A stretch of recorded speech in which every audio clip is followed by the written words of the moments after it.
back with another segment of Health Talk sponsored by UPMC. And today we are focusing on all things Botox. Millions of people are now seeking it out along with other cosmetic treatments. And we have Dr. Guy Stockman from UPMC's Department of Plastic Surgery here to share what you should consider when getting injectables or other cosmetic treatments.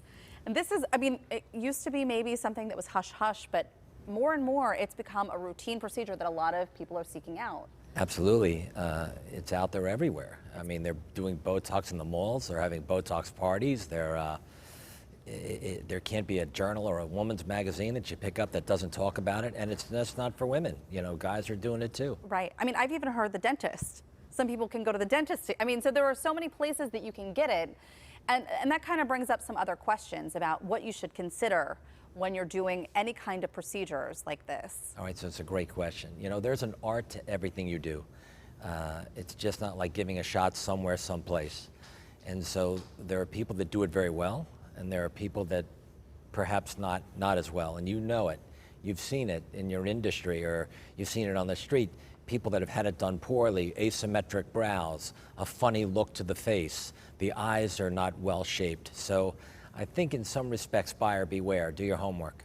So what are some things that people should keep in mind if they're seeking out Botox or other, a Dysport, is that the other one? Dysport. Yeah. Right, so there's a bunch of different types of neuromodulars or neurotoxins, but I think the best thing is word of mouth with a good reputation, friends or colleagues that have had it done by someone that you like, and again, reputation's a big deal. In other words, if you're not doing it right to a lot of people, you're not going to be successful. Right. So I think that, again, just do some investigation.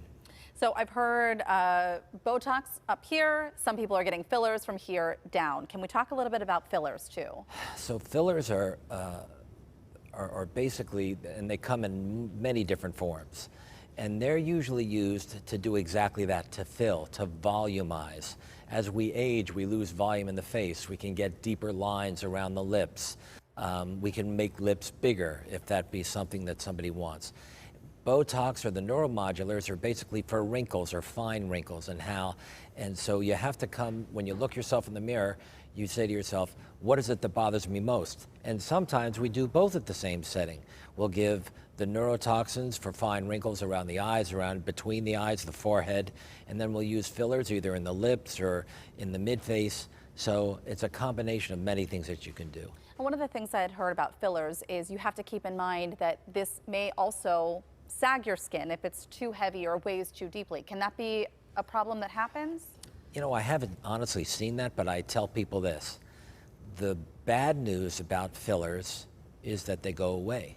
Yeah. The good news about fillers is that they go away. Right. So really, if you don't like it, it's not there forever, so you'll never know until you try it.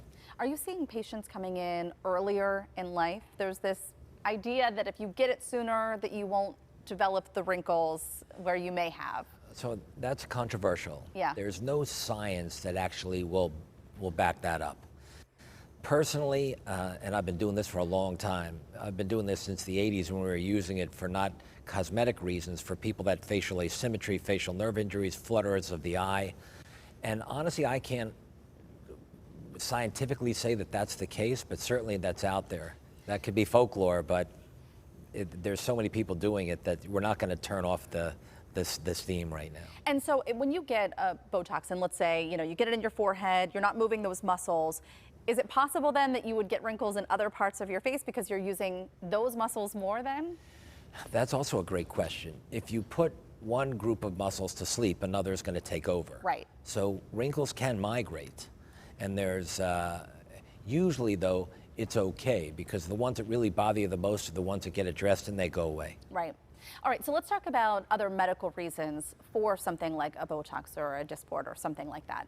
Because it is used for a few different things, migraines being one of them. So migraine's a big deal right now. Yeah. And it used to be, interesting enough, the plastic surgeons or the facial plastic surgeons that were doing this were injecting people and they were saying, not only my wrinkles are going away, but my headaches are gone or they're less frequent. Right. And that came about almost serendipitously.